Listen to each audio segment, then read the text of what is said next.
They would take it to the tower. They're behind us. This ends here. All right. You hold our future in your hands. Take with you my blessings. Let's And go. hope of the Empire. Find him and close shut the jaws of Oblivion. Hey, that better not be it. Gotta give me more than that. Oh, we did not go live just to react. Here we are, 20 years later. All right, Todd. I'm with you, Todd. When you think about the Elder Scrolls, to us it goes beyond game franchise. Yeah, it's the DNA of Bethesda Game Studios. Obviously, we're working on the 6th chapter here. Yep. But what's great about the Elder For the Scrolls next is decade. being able to look back at all of the chapters.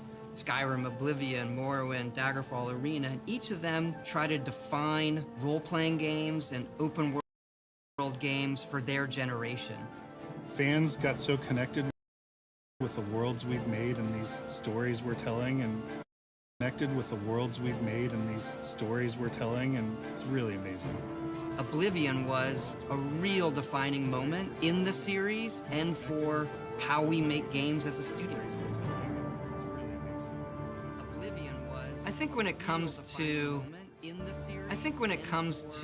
a remaster, we want people to feel the way they did then, but it's still a game of its time. You want to keep those bones in place. You want The some magic. of that You gotta keep the old magic. charm. Coming back to Oblivion now with this tremendous visual update is absolutely amazing. It's the world I remember, but better. There's so much there, both for the Elder Scrolls world and also this evolution of our games, I think is really, really important for people to take a look back at. Looking back and seeing everything we've accomplished in the past 20 years and working with these people, like, it's really special. Yeah, there are still quite a few people that I've worked with for that long, and it sort of gave me the warm fuzzies.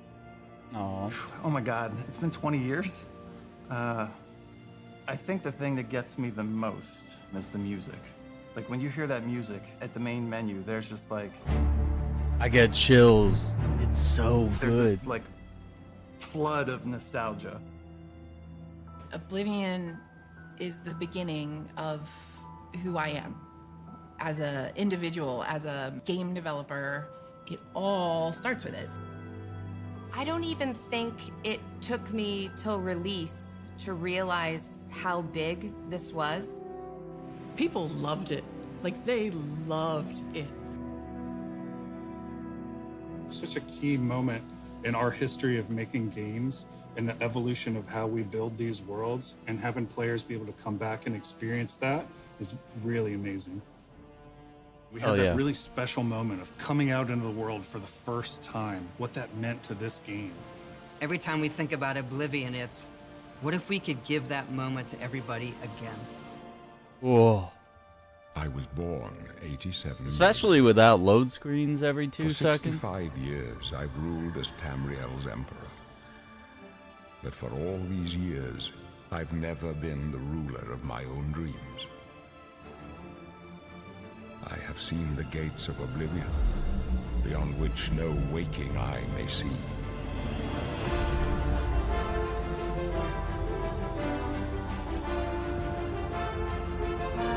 Yeah.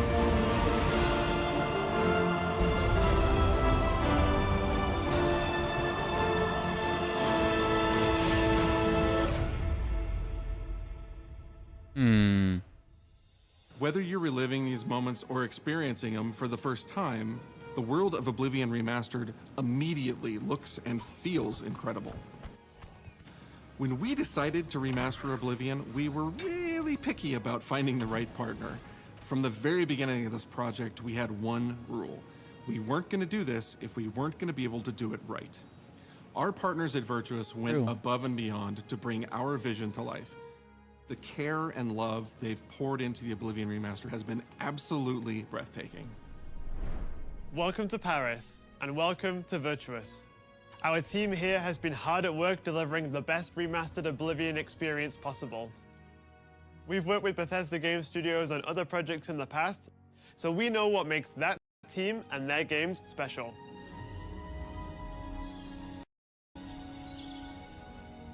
We wanted to make the remaster more friendly to gamers with modern hardware. This is Oblivion in its most complete form. Ooh, the portals.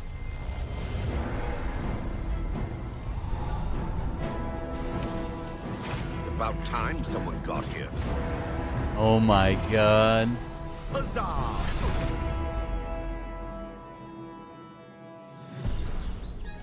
Those familiar with only some Elder Scrolls lore will now be able to experience the events that set the stage for Skyrim. You embark on an epic journey to stop the Mythic Dawn cult. The time of cleansing draws nigh. From unleashing the Daedric Prince of Destruction. What was the Oblivion Crisis? What happened to the previous Emperor of Cyrodiil? Why are there only 8 divines instead of 9? In addition to the core game, the remaster contains all add-ons, including story expansions, Shivering Isles, and Knights of the Nine. Yeah. So you get the full experience. On a personal level, it was really important to me to ensure that we're preserving the magic of the original experience. At the end of the day, we're all fans too. This is a dream project for me, right? I'm a fan. I have been always a fan. Well, I played Oblivion for perhaps 10,000 hours. Oblivion was my first Elder Scrolls game, and it was one of the games that made me want to be a game developer. Hey, the best all way right. to describe it would be to call it a love letter. You will find your own path, but there will be blood and death before the end. Whoa, his voice, man. It gives you chills, man, even after all these years.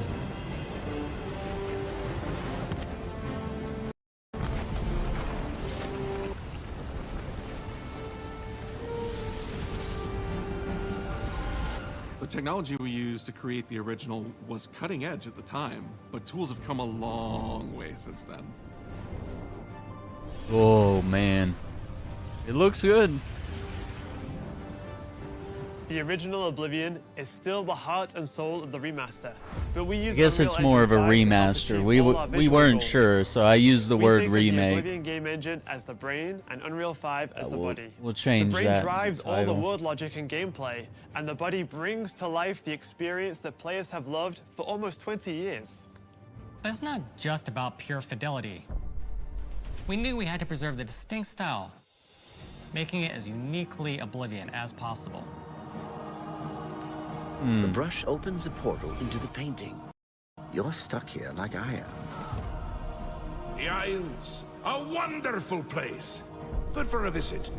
Or Shivering Isles was dope. eternity.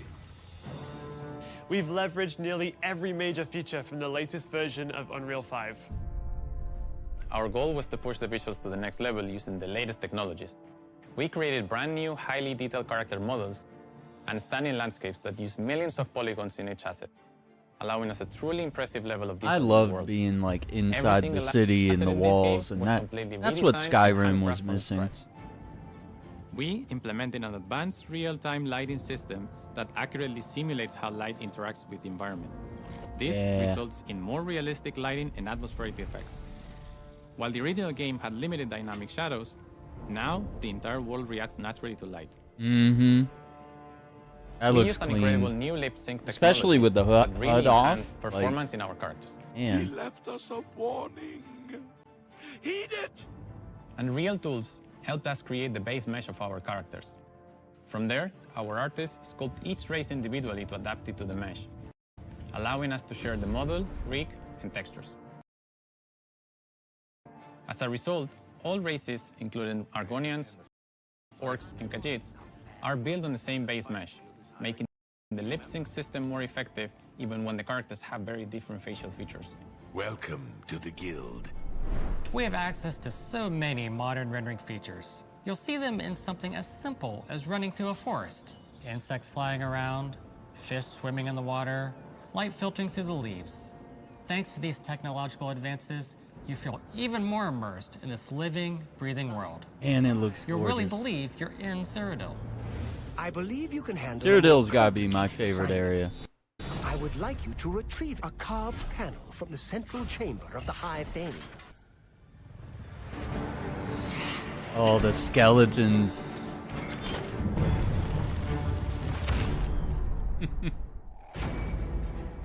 It's not just visuals that we've modernized in the remaster. It's gameplay. Oh? Are we for real? It's UI and UX. It's audio. We've updated features and systems across the board. Give us We've that changed the approach to Skyrim leveling, feel. which I think will make a lot of people happy. It's inspired by the leveling systems of both Oblivion and Skyrim, so it's the Yeah. best of both worlds. That's perfect. We were able to fully recreate the character models, creating a physicality that feels more human. You see that in places like combat animations, Oh. where there's a lot more separation between the upper and lower body, and all the animations have more flourish. Yeah. Combat in the original Oblivion didn't have sound effects, visual effects, or hit reactions. Now you'll get blood splatters, sparks, and controller feedback.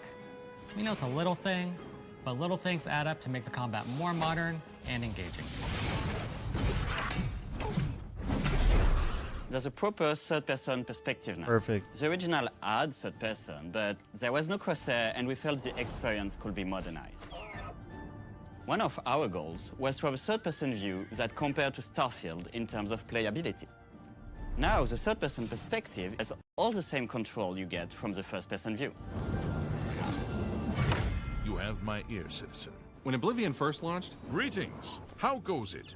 How are you? disk storage limits meant we couldn't have unique voiceovers for all the races. Every So guard we've gone sounded back and the recorded same. New lines of dialogue. Each race represented in the game now sounds unique. Can't stand the sight of those creatures. We also made sure to keep in all of the quirkier dialogue. I really like the way You they have say to. hello. Sometimes it's so random, and then they just, hi there. Hi there. But it's like so nice and creepy at the same time. Stop! You violated the law. Stop! You violated the law. Stop, criminal scum. Stop right there, criminal scum. Cheese for everyone. Cheese for everyone! We are going to steal one of the Elder Gray Scrolls Fox. from the Imperial Palace. You Oh, I need to remember find the that reading mission. room. The blind priests will deliver a scroll to you there. Do not speak to the priests. They're blindfolded. I've chosen you because you are the best. Good luck. Just sneak by. Stop! You violated the law. Your stolen goods are now forfeit. Then pay with your blood. Oh no, he's running. As games have developed over the past 20 years, players have God. come to expect a certain suite of tools and controls. Like sprinting. Sprinting is an interesting one because it was such a big debate internally among our teams. Some of us were absolute purists, but ultimately, we decided it's 2025 and people are going to want to sprint. Yeah. In fact, all of the character locomotion has been completely redone from scratch, and that has a huge impact from the very beginning of the game. That's probably Every for the single best. updated or new feature was implemented with the player in mind. It all comes down to what makes Oblivion, Oblivion. What are those features that just immediately come to mind for players when they think of the game? The mini games are the mini games. Those are so iconic to Oblivion. Great! How's it go again? Like lockpicking. You can put a fresh coat of paint on it, but you can't change it too much because it's part of the core experience. Yeah, that was good Whether stuff. you're returning to Cyrodiil or you're a newcomer, I'm going to follow you and watch The you adoring and fan. worship the ground you walk on. you will Oh my instantly God. feel at home. What's up, It just GX? How feels you better. doing, man? We've modernized a lot, but it's still the same incredible adventure and the same carefully handcrafted world. Well, it's about time. Do you know how long we've been waiting? What about the horse armor? Oblivion is a core part of the story of Bethesda. Now Game remember Studios. the DLC they None of added what we're like surrounded by homes, right now like they would be added the here sorcerer's if we tower hadn't and made different that places you game, could live. and if it hadn't been the success that it was. The effort that we put into it, the sort of the love that went into it, I think that comes across on the screen. To have worked on something that people care enough where you're in a position where you can remaster it, it's a privilege. And now, to help introduce this game to a new generation of players, Yeah, I we feel got so Elder lucky. Scrolls 4 I really think that people, when they remastered jump back before into the remaster, they're going to before be 6, shocked at just man. how good the game looks. The Isn't Oblivion that games crazy? look absolutely incredible, and I think they're just going to find themselves lost in the world. Even if it's just the music, for example, just walking around for half an hour in the world, you feel something, and that's precious. You're going back to a world that you've been to before, but it's better somehow. Like, it's an intangible thing, but it's like, it's new, it's fun, like it's exciting again. But it's ultimately the same game. There was a lot of respect for what was before, and I think the fans will appreciate that. Good. From all of us at Bethesda Game Studios and Virtuous, we want to thank you for joining us today. Oblivion has a very special place in my heart, What's and the being date? able to work on this remaster and bring When's it it to a new dropping? generation of players has been an incredible experience. We were too excited to get it in your hands and didn't want to just show it off to you Uh-oh. and then make you have to wait. Oh no. The best part of my job is that I get to be the one to announce that the Oblivion remaster will be available Now? today. Are we gonna play it today, gamers? I was born 87 years Is that what you guys want? But for all these years, I've never been the ruler of my own dreams. This is the 27th of last seed, the year of Akatosh 433. These are the closing days of the Third Era, and the final hours of my life. I have seen the gates of Oblivion, beyond which no waking eye may see.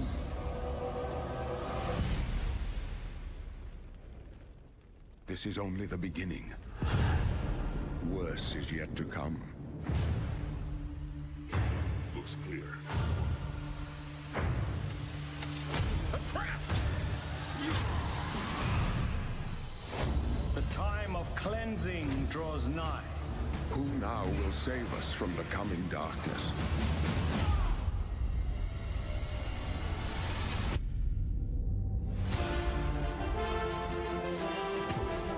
Let's go.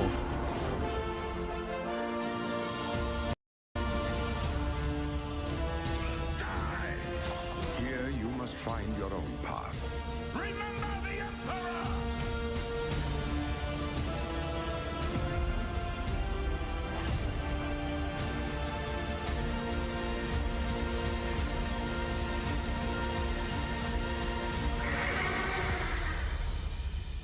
Find him, and close shut the jaws of Oblivion. Ooh, it's good. Yeah, it definitely looks like they took the time. Digital deluxe content. Hang on. Special gameplay stream. Hang on, let me go back. And close shut the jaws of Oblivion. I want to read.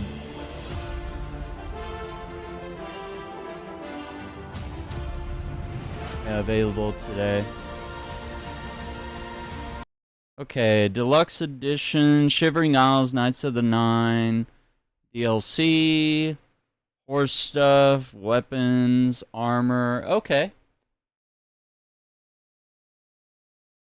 New quests for unique Akatosh and Maroon's Dagon armors, weapons, and horse armor sets. Access to art book and soundtrack app. Are we gonna do it today, gamers? I had to dive in, huh? They're saying that they're doing a special gameplay stream. Let's see.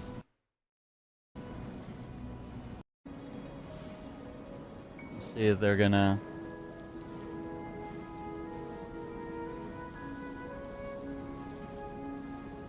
I'm just gonna check and see if it's is it a separate video or are they gonna redirect us? Probably gotta be a redirect.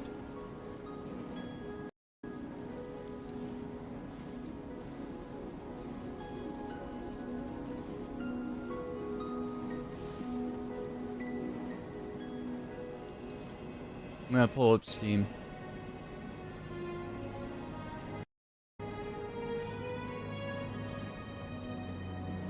Yeah, there it is. $49.99. $59 for the deluxe edition. Which honestly, it's fair.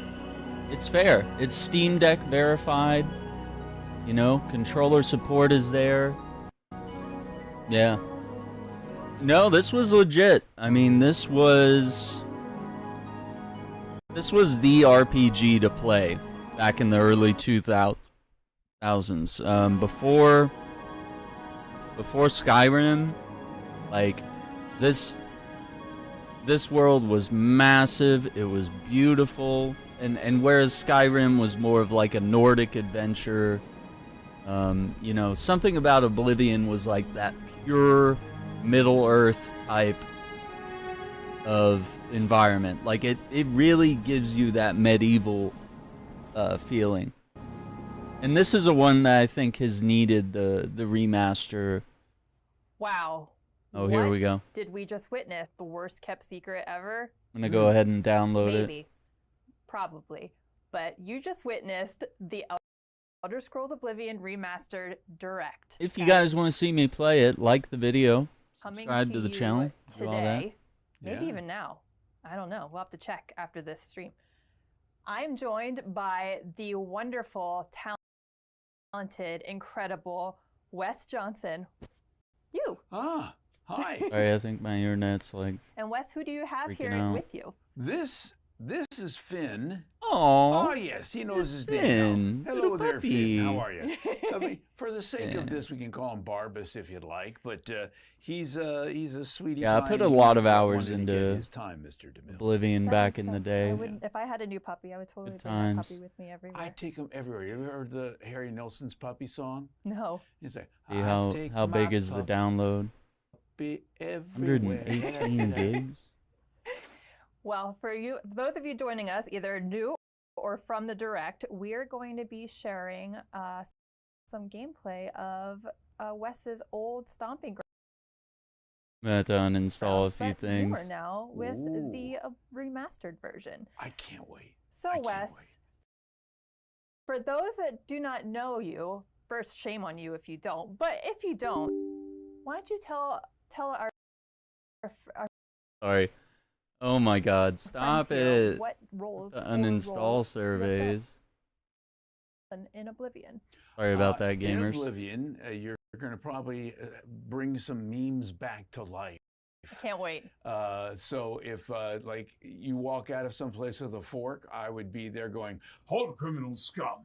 Your stolen goods are now forfeit. Pay with your blood." I love it. That's a lovely one. The That's very Imperial Guard aggressive. song is out there now, and all sorts of things that people had fun with. Sheogorath, Daedric, Prince of Madness. Okay, I'm gonna have to pause. I'll have to like download after this. And I love this. If you do, so Yeah, I mean, yeah. and your shirt is totally on theme today as well. Yeah, wearing my Sheo shirt. I've got, and of course, there's where is it? My Dark I'll Brotherhood like pin shut here. down for You like, feel the chance of the Dark you know, Brotherhood, 30 dear minutes or child. so, however long, I don't spread rumors. maybe an hour I create them. for the download. Yeah, I loved Oblivion. Oblivion to me was, I mean, I've loved all the games. I loved Morrowind. Ah, yes, we've been expecting you. Come right in. I love Skyrim, which is fantastic, but Oblivion to me was where I came out to play. And it was the original, all the races had the same voices. Oh man, there's so much crossbreeding amongst the Imperial Guard, you know, Mom, Dad, the family reunions were very confusing. That's crazy. But It's a lot of love. I know. But I just absolutely loved that game. And as other games came along, and then you got to see Skyrim with its 10th anniversary edition. And when I first put that on the Xbox Series X, oh my God, the visuals to me were just, I was blown away. And they still had the make guide here Oblivion somewhere. now have that kind of feel, that kind of look. No, I have the Skyrim one. Gameplay, the graphics. I mean, if I walk up to a lady in the middle of one of the towns and tap her on the shoulder, and she turns around and does not look like Terry Jones in drag from Monty Python, I don't know what I'm going to do. But I mean, I love the game. So now people are going to get a chance to see it with brand new eyes. And for people who've only ever played Skyrim, this is going to be kind of a revelation. Yeah. Yeah. This is the predecessor, so it's taking people back. Oh my goodness, look at that. And this is the mouth to the Shivering Isles. Look at the difference, the graphics, how sumptuous it is, the detail on this. Not just on the backgrounds, not just every leaf on a tree, but looking at the clothing, at the uniforms that they're wearing. I mean, he's wearing leather, and he's wearing some fur, and you're seeing all the details on every little thing. This guard right here, this guard, people are like, that's so effective. He seems to have this cold out there in the middle of this island where the winds are whipping around, and I had a cold. I was really, really sick that day. But you didn't have to go that hard into the role, Wes. I know, I'm That's method, crazy. so method. But look at that. Now, there's Dude gave it all he's got. the fringe, and inside, what's going to happen? Oh, look at the screens. Even the screens, the loading screens look so much sweeter and more detailed. And there he is, Haskell. Look at him, sitting there all bald and boring. Haskell, your room's very dark, just like your personality. Hurry up and talk. Oh, look at the detail on Haskell's face. You can really see what living with Shea Gorth has done to him. He looks like Marley's ghost there. I mean, this is the first time you're seeing the remastered, This is the first isn't it? time I've seen any of this, and the detail and the expression on the face, he just looks so weary, so put upon. Well, it's been almost 20 years, so we've had a lot of ability for technical advancements from there. So Yes, and imagine and age, I guess, for 20, him as well. 20 years in the service of Shea Gorth is going to age anybody, Yeah, right? absolutely. I like his puffy sleeves there, the little Seinfeld puffy sleeves. Now, what would you say your favorite role has been for Oblivion, or which character do you feel like Well- you gravitated the most towards? Well, that's the thing. People ask me all the time, who's your favorite character to play this? And that's a Sophie's choice. Because you bring a little of yourself to every role you do. You got to bring, these are all like my children. So, I mean, I love Lucian. I love Shea Gorth. I love them all for very different reasons. I remember working with Mark Lampert for this game, and we're doing the same Imperial Guard voice, even the Gray Fox, like capital, but he's still very much the Imperial. But then he gets to Lucy and he goes, this guy's a little different, a little darker, a little more macabre. So I think about it for a second, and I start going into this thing, and in my mind, you try to get an image of who the character is. And for me, he was twisted and gaunt and bent and just insidious. Does it take you? Is it that quick for you sometimes It's when you so like cool. get a breakdown of a Sometimes it character? can, and sometimes I take time. Sheo was a different thing, but with Lucian, I had a come here, Oh, buddy. the little It's doggy. okay. With Lucian, the image I had in my mind as I portrayed him at first was completely different from the image of what he ended up looking like. You know, he ended up looking, they made him this gorgeous guy, you know, and when we're looking at him going, oh my God, he's gorgeous. And he has a heart of darkness, the perfect man. So, but he was so much fun to do. And people say, do you know what happened to him? Spoilers. You just finish your lines. So when I'm playing the game and I get to that point in the game, I'm like, oh, you know, I'm experiencing it as well. And, oh, look at this, the butterflies. The breakaway into the Shivering Isles and the butterflies. That is beautiful. That's so cool. And Haskell's out of there, man. It's quitting time.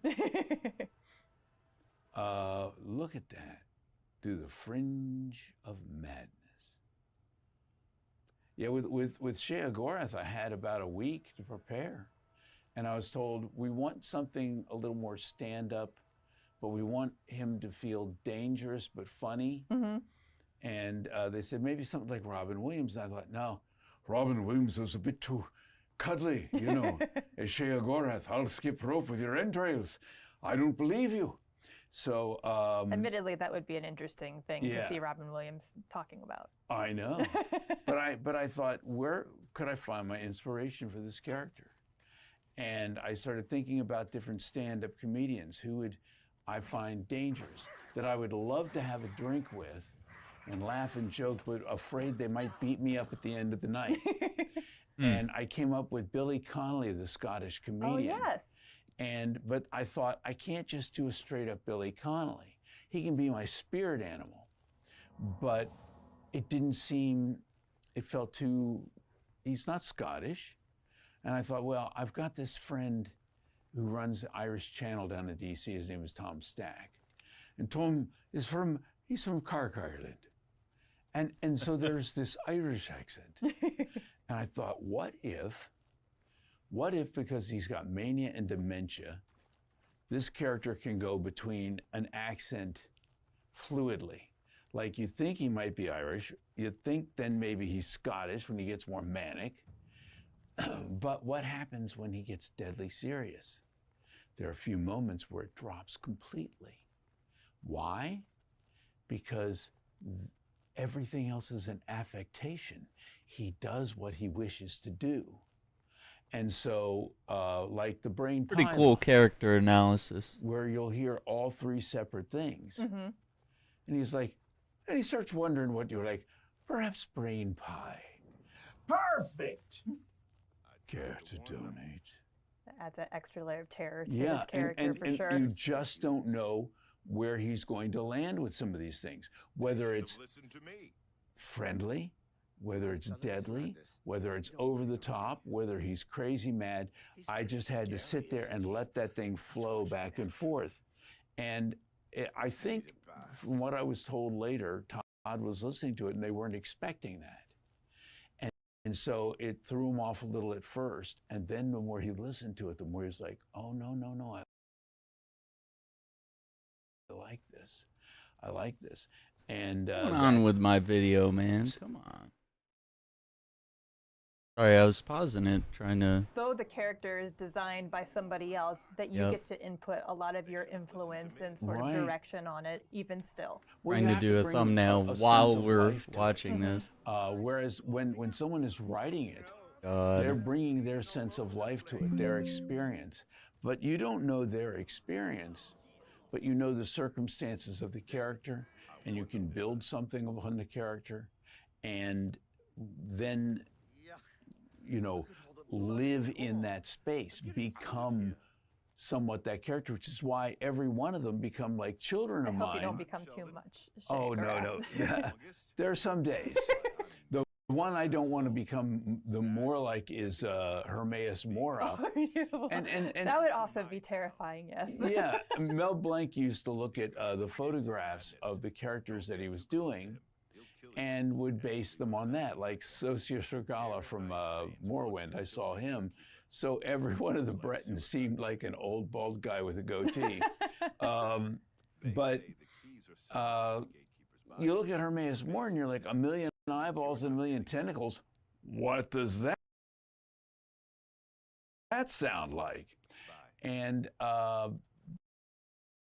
you know, I worked with D.B. Cooper as the director for the ESO.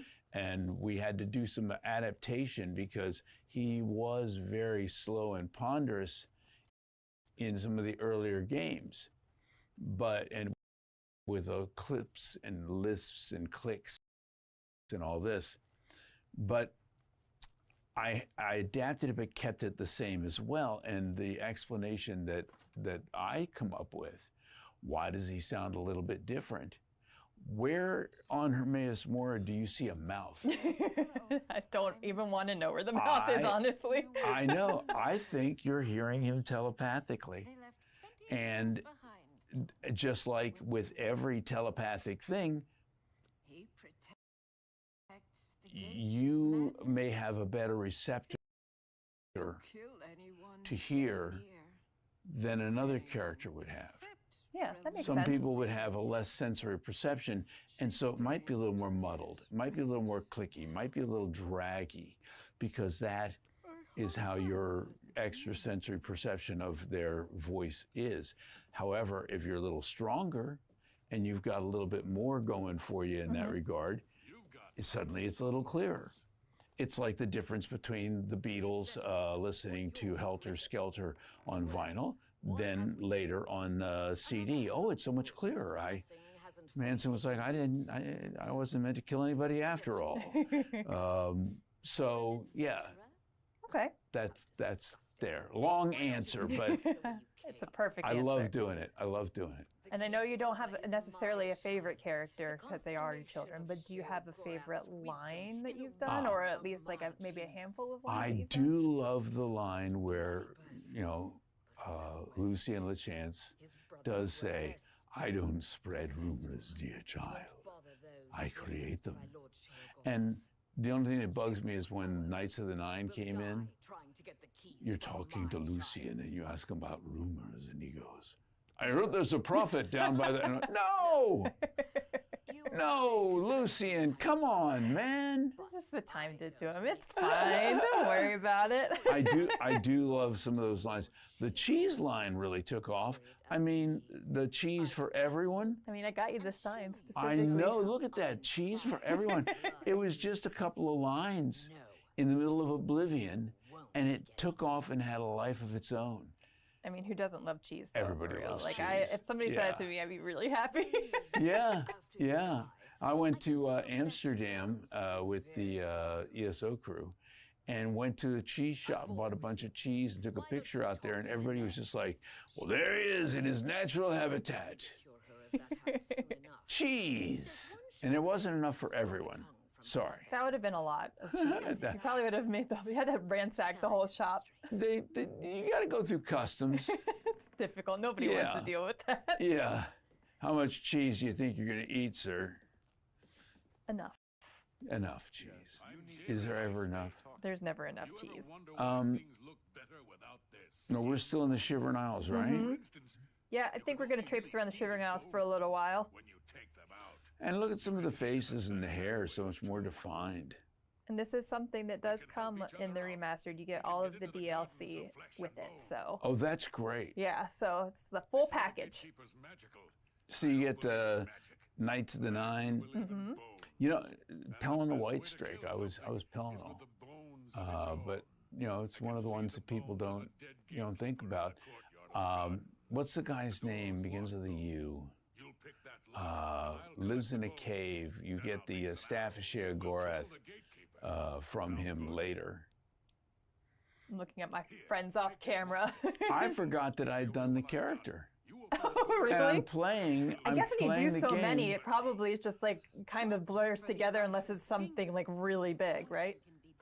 Some of them really stand out. They're much bigger, but I was the torturer. I was the guy, as a Hermes Columbus, the suicidal guy. Those are all fun roles to play. But I love how the suicidal guy is begging you to kill him, and at the end he's like, "What are you doing?" But all the voices in this are the same, so we get to hear this fella right here, yeah? Yep. Craig Seckler is the adoring fan. And seeing him I wearing didn't one of murder those. him, I swear. I mean, not yet anyway. Look but at that. Like, should I? Yeah, in tribute to Craig. How do I look? Oh my God. Lovely. It's There's lovely. My sword. Like a rock star. Should I just keep this on the whole time? Man, you got to do that lockpick quick. I remember we did an Oblivion stream. That's a little different, couple isn't years it? ago, and it was like torture watching my friend try to do the lockpick and just failing every single time.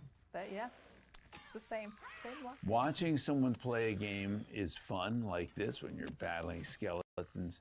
When it takes them an hour to pick a lock, and they're saving and going back again and again and again, it's like, call me. It's funny wake at me up. first, and that was a live stream too, so it was funny at first, but then it's just like, okay, all right, and then stream's over, rage quit, Lockpick, the live stream. So can you tell us anything about your first interaction with Bethesda Game Studios, like how you started with the team here? My first game was Morrowind, and I went, we were recording at a place called Absolute Pitch in DC. A fellow by the name of Chip Ellinghouse was recording us. But my director was Todd Howard. Oh, nice. Yeah, and we sat there and went through all the different characters, the Bretons and different Daedric gods and some orcs and all sorts of things. We were having a good time. I do remember going down to Au Bon Pain and getting, taking a break and getting a chocolate croissant and just chatting and walking. And the thing is, Todd's always been very passionate about these games, That's for sure. That's the thing that people don't. I don't think people realize just how deeply enmeshed into the game world he is. I mean, the old top-down turn-based type games, the board games, things of that sort, and to bring the spirit of those into these worlds. And, Morrowind was kind of a real departure for the Elder Scrolls, which had been much less graphically robust. That was a nice way of putting it. Yeah. And, it's retro. Don't worry about it. Yeah. And the voice acting was very sparse then. It wasn't even that much more in Morrowind, but what was there was really fun and really good to do.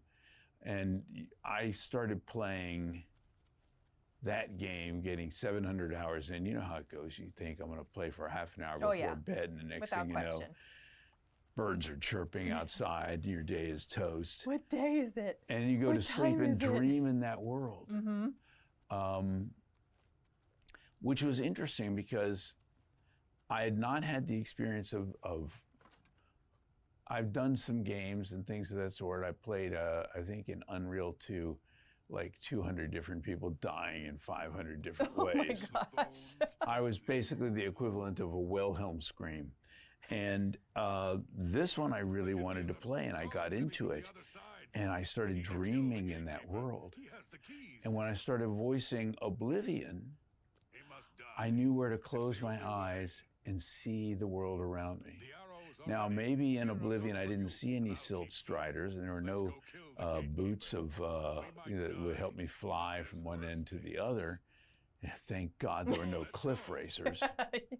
You mean you don't want to hear the screaming sounds of the cliff racer as you close your eyes and try to sleep? I got some real Samuel L. Jackson choice quotes in on those cliff racers along the way.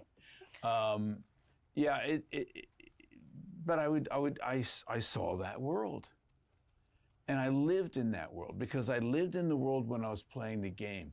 And I discovered something. The more you play the games, the more immersive your performance can become because you know the world not like everybody else is going to know it. Mm-hmm. The games become like almost virtual reality. You're sucked into them. These worlds become sometimes even more real than your own world. That's true. I A lot of time in Oblivion, and it felt like a whole different world. It was like with the Imperial Guards, let's go less. And you'd get pulled in for hours. What you were doing with the Bretons, I want you to just give me, these guys are full of testosterone. And we found the voice that we wanted for that. And so the Imperial Guards are the first ones that I did. But then I started doing some of the other characters around it. I'm really proud that Lucien Lachance was one of the first voices that ever broke through the voice class system in Elder Scrolls. And by the time Shivering Isles came around, we had a bunch of different voices suddenly. It really changed things a lot. So watching it grow and doing these things and to be able to perform alongside folks like Linda Carter, who's been in these, Yeah. That our party for Oblivion, a lot of the big game parties have been pretty crazy at different places. Oblivion, in a way, was kind of a lot more sedate, but still was big at the time. We went on like this one cruise ship on the Potomac where they had dinner. And we're all out there and hanging out and eating dinner, going up top, recreating Titanic scenes on the edge of the boat. As you do. as one does, yeah. And it was so fun, and getting a chance to see and talk with Linda Carter, who it turns out is also a huge Washington Capitals fan. Also a win. Yeah, and that the Capitals stuff came into play because when I started doing the arena announcer, I'd been doing the Capitals for about, I guess we started recording this, in 2003? Mm-hmm. So see what happens if I start downloading it. For about 3 years. And I was learning who I was and doing things. And I asked Mark, how do you want to do the arena announcer? He's like, kind of what you're doing with the Caps, only on steroids, because these are gladiators. I thought, okay. So I brought that oomph. I unleashed From the diaphragm. Fury. Yeah. Yeah, I can't download and people watch of the city of Cyrodiil, welcome to the arena. And I started taking some of that I did with Oblivion and bringing it to the Capitals.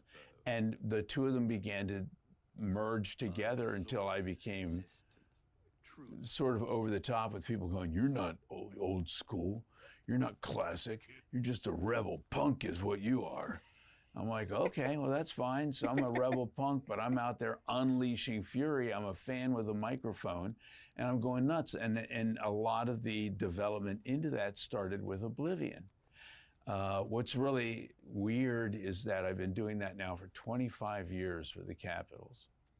And in that time, as other people retired and left the job, all the people who are out there saying, you're not old school, you're not traditional, started replacing the old school and traditional guys with people who sounded like me and were doing the things I did.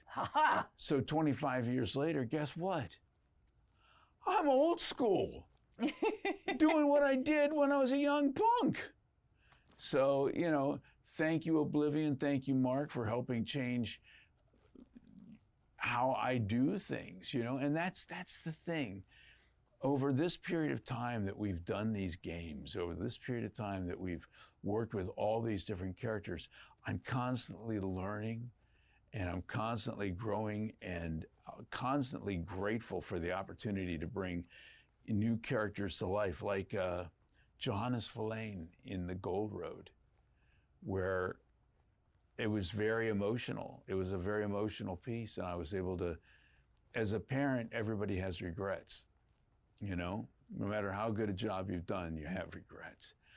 And I channeled that into this character who died and left things unsaid and undone with his son, and is given a chance through, you know, the magic of this world and Hermaeus and all sorts of things, to be able to come back and try to make amends. And it was hugely emotional for me. Especially because you say you put so much of yourself into the characters you're doing. Yeah. And after we were done and I was working with DB on, I said, wow, that one was a little intense. And she said, yeah. I love working with her. It's like a waltz. It's like a dance, you know. But I see something after the game comes out. Somebody has a photograph of some dog looking really sad in the back seat going, who is the actor for Johannes Verlaine? They just killed me. And I'm like, yes. Nailed it. Because if you don't feel it, they don't feel it. And I'm a fan of the games. I'm a fan of the worlds. I'm a fan of every one of my characters. Even the bad ones have their reasons. Mm-hmm. And if you can get into that, and if you can feel that, and I can make it real for me, then maybe I'm making it real for somebody else. Absolutely. And it becomes immersive for them. So, would say without question. yeah. Well, speaking to that point, what do you hope that players experience or feel from the characters that you portrayed in Oblivion? Who may be experiencing it for the first time, Yeah. or maybe they're returning to it and having played the previous version of Oblivion. I think that it makes me very happy that these characters are going to get a second chance.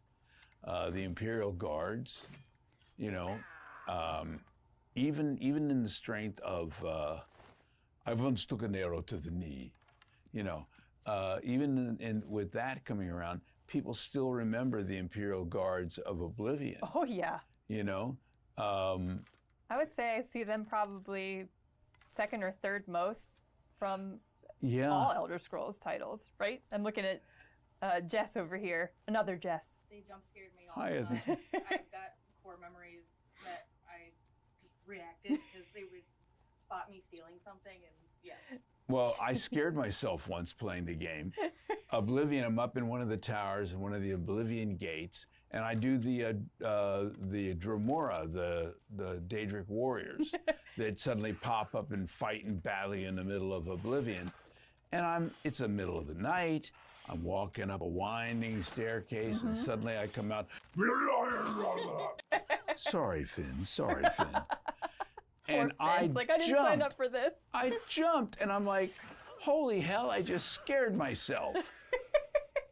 Well, I was going to ask, do you find that you can disconnect from the characters that you've done and your voice in the game when you're playing as a player? Yeah, you know, the thing is, when I'm playing the games, I am the character that I'm, you know, I'm with the controller, that's me, right? Yeah. And then I'll listen to hear if the voice is immersive or if it stands out, if it didn't work. If it worked and it's fine, I'll let it go and I'll just enjoy the environment. That being said, there's something about people who are like, well, what do you play as? I'm like, I play as an Imperial. And they're like, every time? I said, yes, yes. That was going to be a question. Well, yeah. I mean, if I'm going to be out there and I've got a big broadsword and I'm battling going, yeah, it's my voice. I'm the one who's actually doing the battle. As the Imperial, there's something kind of meta about that. Yeah, totally. Don't look at the screen, Finn. Oh, man. You're killing a skinned hound. Yeah, you're not a skin hound. You're a furry hound. Sorry, Finn. Yes, you are. So if you, as yourself, as Wes Johnson, were to be in Cyrodiil, who do you think you would be? Would you be like an adventurer or an alchemist or a sneaky archer? Probably an adventurer. I was always the big sword guy. You know, I mean, going out and doing stealth and climbing with trees and hitting people with a bow and arrow from a distance is kind of fun occasionally. But let's be honest, we play this game because we have had a bad day and we want to take a broadsword and chop somebody up, you know, and not go to jail for it. Yeah. Oh, look at that. Yeah. Which is terrifying, by the way.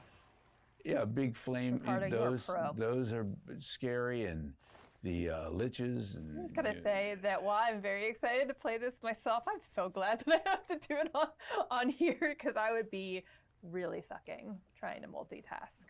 I do love the running around, getting involved in things. Now, I know I'm not the only one that at the end of a big session, I save and decide to murder the entire town. Yeah, totally. Gotta That's kill just what you do.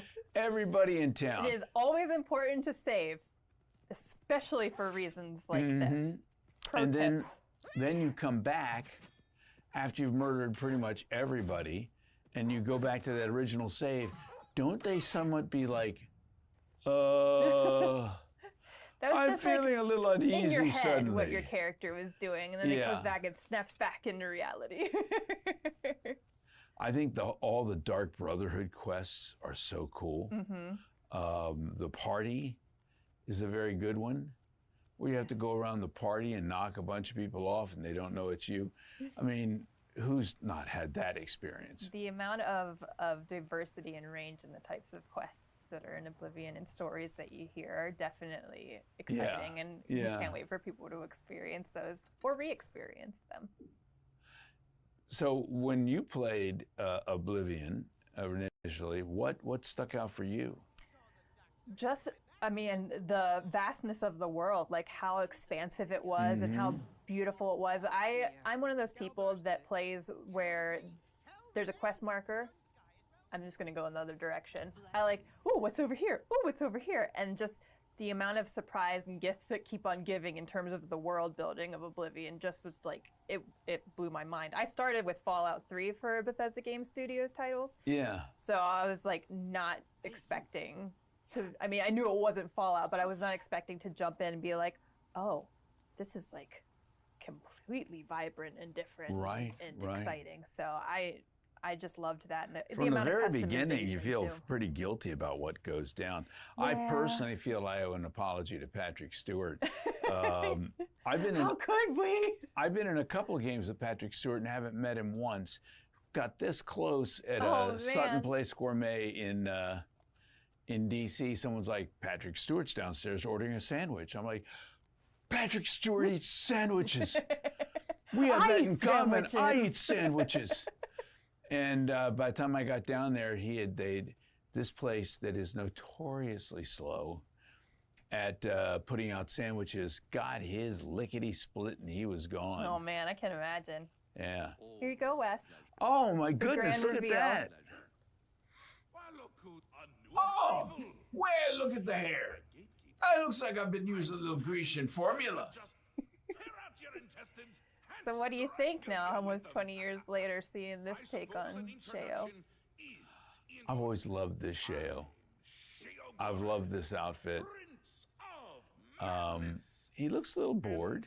I think he's just not mad enough yet. He'll get there. Oh, I saw, let's see the expression changing slightly. I love the hand tap. Yeah. But I think he looks a little bit more like me. Here I've been mantling him all along, and now he's mantling the old me. Definitely the facial hair. You need to get in on like the golden eyes, though. Well, I have those contacts for when I go out to cons and things of that sort. After about an hour, they feel like little clay pigeons on my eyeballs. I can imagine it's probably not very comfortable. But they're great for staring contests. People don't want to continue to look you in the eye. Oh yeah, I can imagine. It's just like darting away, and it's like I can see you now looking at me right in the eye. Yeah. What advice do you have for anybody that would potentially want to get into voice acting or pursue a career in voice acting? I would say first things That's a good question. Get yourself a recorder, whether it's a handheld recorder, something, we have them all on our phones now. You can build yourself a studio pretty quickly and easily, but you got to work on the dead sound. But just the handheld recorder, get some dialogue and start reading this dialogue. And when I say read, I don't mean read, because it sounds like you're reading, you've taken somebody out of it. Right. If it sounds like you're acting, you take somebody out of it. I need you to just become. Look at those lines and remember that your job is not just to read what's on the paper. It's to bring it to life. And voice acting also includes breathing, sighing, laughing. Make it natural. Bring emotion to it. Try different things. You know, I do a class through a theater lab of teaching video game voice acting. And that's one of the things I work with people on, is you listen to this stuff, you record this stuff, and let it sit for 2 days.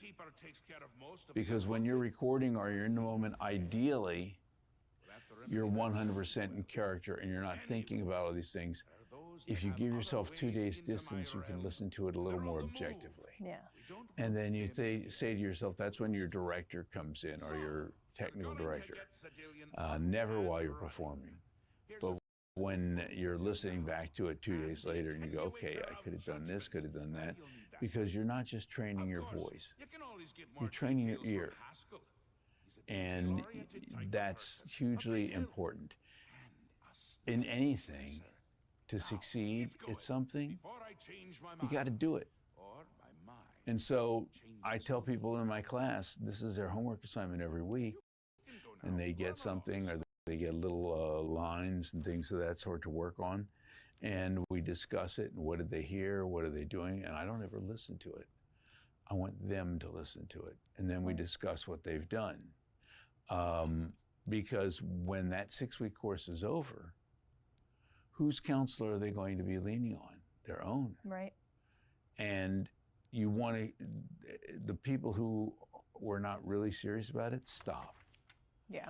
The people who were serious about it, continue to do those recordings, continue to do something, knowing that every time you go out for an audition, you look at places like on Reddit, they have Casting Call Club, where you can go in and maybe get yourself a job doing mods.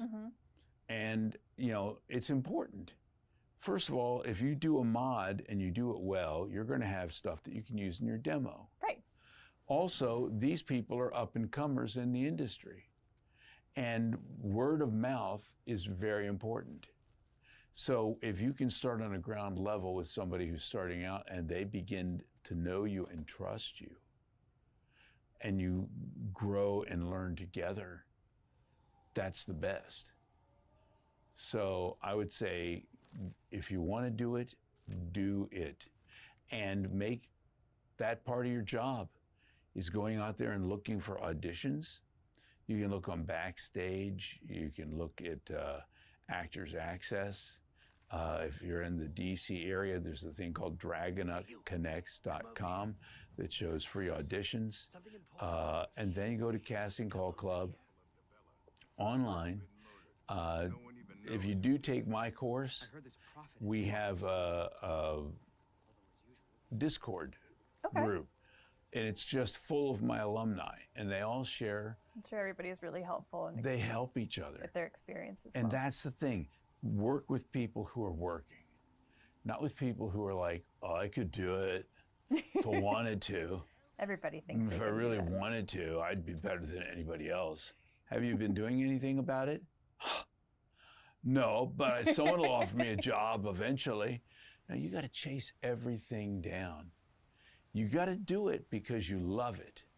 That's it. Nobody's getting rich doing this, but you have to love it. Yeah. Oh, and God help me, Jess, I love it. Great life advice. Yeah, that is just great life advice. You heard it. Do it.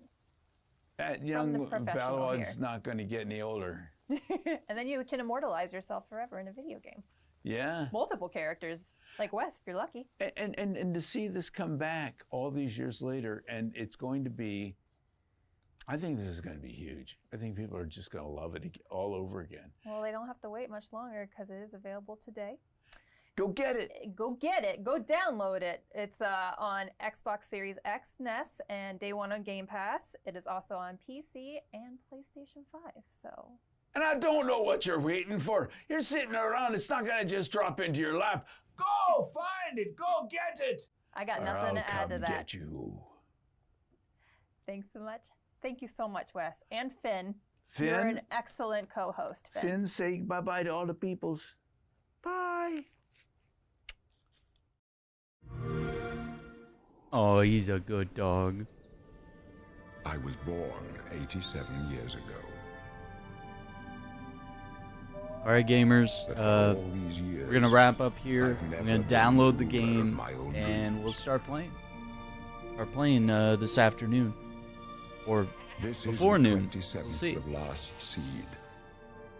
The year of Akatosh 433.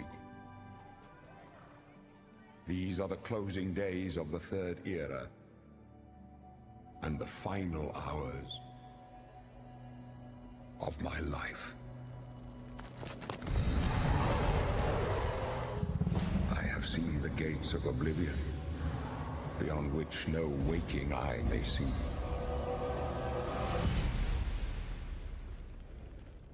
This is only the beginning. Worse is yet to come. Looks clear.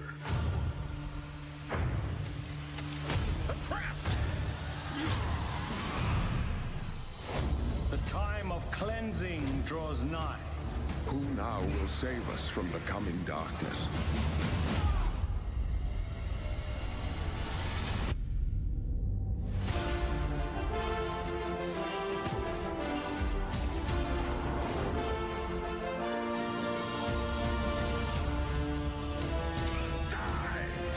Here you must find your own path. I don't even know what kind of character I want to play.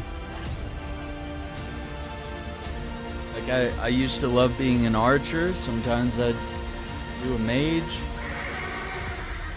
But, like, I'm about sword and board. Feels good. Shut the jaws of Oblivion.